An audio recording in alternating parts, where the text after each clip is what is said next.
সূরা মুমিনের 47, 48 এবং 49 নম্বর আয়াতে আল্লাহ তাআলা বলতেছেন, শোনো, জাহান্নামের মধ্যে গিয়া একদল মানুষ আমার নবীকে বাদ দিয়ে যারা নেতা বানাইছে তারা জাহান্নামে যাবে। আর দুনিয়ায় যারা নবীর আদর্শ ও রিকশাওয়ালা, অত বই পুস্তকও পড়তে পারে নাই, রিপোর্টটাও রাখে না, রাখতে জানে না, এরপরেও আল্লাহর কোরআনের দিন প্রতিষ্ঠা করতে চায়, জামাত ইসলামী এই কাফেলাটার সাথে পিছনে পিছনে দৌড়াইছে।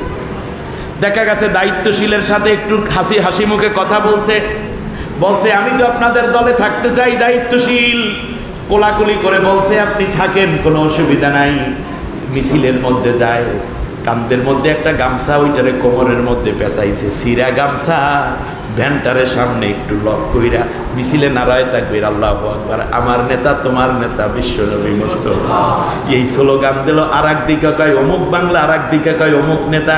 ওই কোনো দিকে যায় নাই, কোনো দিকে যায় নাই। গরিব মানুষ পান বেচে, একটু চা বিক্রি করে, আচার বিক্রি করে, মাছ বিক্রি করে। জেলে মানুষ অথবা অটো চালায় কিংবা ভ্যান চালায়, অথবা হতে পারে টিওনো, ডিসিএসপি, হতে পারে র্যাব, পুলিশ, গোয়েন্দা, হতে পারে ওসি কিংবা ডিসি, হতে পারে হাকিম কিংবা অ্যাডভোকেট, হতে পারে জজ কিংবা হতে পারে সচিব, ডক্টরেট কিংবা শিক্ষক অথবা ছাত্রছাত্রী। মনের আনন্দে শুধু এতটুকু বলছে, নবীর আদর্শই চাই, অন্য কারো আদর্শ দিয়ে দেশ চালাইতে দেব না। এই জন্য ওই দলের সাথে সামিল হয়ে গেছে। আল্লাহ রব্বুল আলামিন বলেন, শোনো, ওই সব মানুষগুলোকে আমি নবীকে সামনে রাখবো, আর তার নেতৃত্বে সব মানুষগুলোকে জড়ো কইরা আমার আরশের নিচে বসার ব্যবস্থা করে দেব। এখান থেকেই আমি তাদেরকে জান্নাতে নিয়ে যাব। এজন্য আল্লাহ রব্বুল আলামিন বলেন, ইয়া আইয়ুহান নাবিয়্যু হাসবুকাল্লাহ ওয়া মান ইত্তাবাআকা মিনাল মুমিনিন। নবী গো, দুনিয়ায় কে তোমার আদর্শ মানে আর কে তোমার আনুগত্য করে, আর কে সুন্নতি লেবাস লইয়া অন্য নেতার আনুগত্য করে, তাদেরকে আমি চিনি। যারা সত্যিকার তোমার আনুগত্য করত, তোমার নেতৃত্বে আমি তাদেরকে জান্নাতে নিয়ে যাব, তাদের জন্য তোমার কোনো সুপারিশ করার দরকার নাই। ওই উম্মতগুলোর জন্য আমি নিজেই জামিনদার হয়ে গেলাম।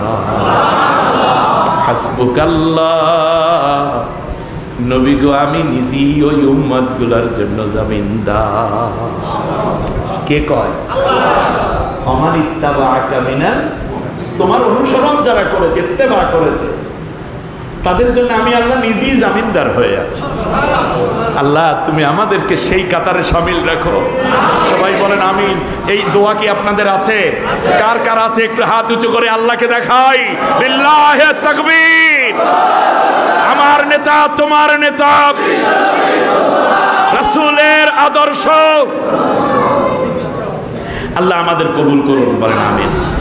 অপরদিকে যারা নবীর আদর্শের বাইরে চলে গেল, কিয়ামতের দিন তাদের এই অবস্থা হবে। নেতাকর্মী সবগুলা কোথায়? জাহান্নামে। এইবার জাহান্নামের মধ্যে গিয়ে তারা কি করবে? আল্লাহ রাব্বুল আলামিন বলছেন, ইদি ইয়াতাহাজ্জুনা ফিন-নারি ফায়াকুলু দুআফাউ লিল্লাযীনা ইসতাকবারু ইন্না কুন্না লাকুম তাবআ ফাহাল আনতুম মুগনুনা আন্না নাসীবাম মিনান নার। কার কথা? সূরার নাম সূরা মুমিন। এগুলো হবে না? হওয়ার সম্ভাবনা আছে না? নিশ্চিত হবে। ব্যাস, নেতার কর্মীগুলা ঝগড়া করবে কোন জায়গায় বৈশা? জাহান্নামের মধ্যে পইরা আযাব কষ্ট। দেখে নেতাই আসছে, নেতাই কি নেত্রীও আছে, মাইর খাইতেছে, সমানে আযাব ভোগ করতেছে। ডাক দিয়ে কর্মীরা যাইয়া কইবে, ও নেতা, দুনিয়ার বুকে তোমাদের কথা শোনার কারণে আজকে জাহান্নামে চলে আসছি, আজকে বড় মুসিবতে আছি, আমাদেরকে একটু সাহায্য করো।